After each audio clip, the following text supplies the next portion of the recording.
एक एक करके सारे राज खोलती गई सीमा हैदर। खुफिया ठिकाने पर आधी रात तक होती रही सीमा और सचिन से पूछताछ। फूट फूट कर रोता रहा सचिन, सीमा बदलती रही बयान। सीमा के साथ कौन थे वो दो लोग जिन्होंने दुबई से नेपाल तक दिया था साथ? यूपी एटीएस के 10 सवालों पर सीमा हैदर को छूटे पसीने। सीमा ने 8 घंटे की पूछताछ में खोले सारे राज। क्या सच में पाकिस्तानी जासूस निकली सीमा हैदर? सीएम योगी आदित्यनाथ ने यूपी एटीएस को खुली छूट दे दी थी कि 24 घंटे के अंदर सीमा हैदर की कहानी की सच्चाई सामने आनी चाहिए। यूपी एटीएस ने सीमा के साथ सचिन और उनके पिता को भी हिरासत में लिया था। एक खुफिया ठिकाने पर सचिन और सीमा से आधी रात तक पूछताछ चलती रही। सीमा को पसीना छूटता रहा, सीमा अपने बयान बदलती रही। अब तक जिस सीमा हैदर को पाकिस्तान भेजने की बात हो रही थी, अब जासूसी का शक गहराया तो तिहाड़ जेल भेजने की बात होने लगी है। सीमा हैदर के साथ दुबई से नेपाल तक 2 लोग कौन थे जिन्होंने भारत में बॉर्डर पर एंट्री करने तक सीमा का साथ निभाया, जो 3 देशों में सीमा के साए की तरह उसके साथ थे? यूपी एटीएस यानी एंटी टेररिस्ट स्क्वाड ने सीमा हैदर के सामने 10 सवाल रखे हैं। सीमा और सचिन की पहली मुलाकात कब हुई? क्या दोनों सचमुच पबजी पर ही पहली बार मिले थे? सचिन से पहली बार मिलने और फिर भारत आने तक सीमा ने किन किन मोबाइल नंबरों का इस्तेमाल किया? व्हाट्सएप चैट क्यों डिलीट कर दी गई और मोबाइल क्यों टूटा हुआ है?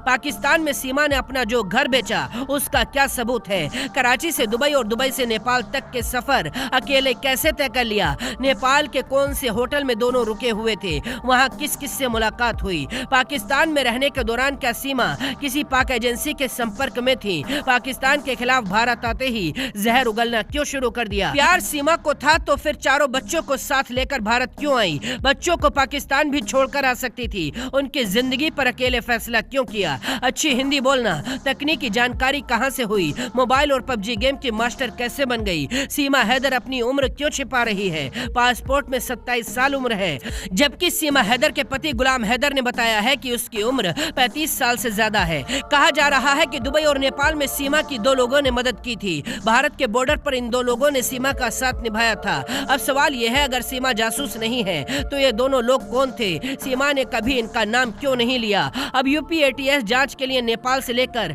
दुबई तक जाने की तैयारी में है, ताकि सीमा जो बयान दे रही है उनकी सच्चाई का पता लगाया जा सके। सीमा ने मीडिया चैनलों के सामने जो कहानी सुनाई थी, अब उसी कहानी को घुमाना शुरू कर दिया है। अगर यूपी एटीएस का सीमा पर ऐसे ही शक बढ़ता गया तो सीमा का लाई डिक्टेटर टेस्ट भी किया जाएगा, ताकि दूध का दूध और पानी का पानी हो सके। सीमा के साथ सचिन और उसके पिता से भी यूपी एटीएस ने सवाल पूछे हैं कि बिना इजाजत और बिना वीजा के आई एक पाकिस्तानी महिला को उन्होंने अपने घर में पनाह क्यों दी? अब सीमा और बच्चों के पासपोर्ट पुलिस के पास हैं। उधर यूपी पुलिस ने अंदेशा जताया है कि भारत में भी सीमा की जान को खतरा हो सकता है, क्योंकि पाकिस्तान से मिल रहे लगातार धमकियों के बीच ये डर बढ़ने लगा है। सीमा के खिलाफ जांच पूरी करने के बाद यूपी एटीएस जांच रिपोर्ट लखनऊ पुलिस मुख्यालय को सौंपेगी। इसके बाद ये रिपोर्ट दिल्ली में गृह मंत्रालय को भेजी जाएगी और यहीं पर सीमा की किस्मत का फैसला होगा कि सीमा को पाकिस्तान भेजा जाए या सचिन के पास ही रहने दिया जाए। फिलहाल शक के दायरे में घिरी सीमा के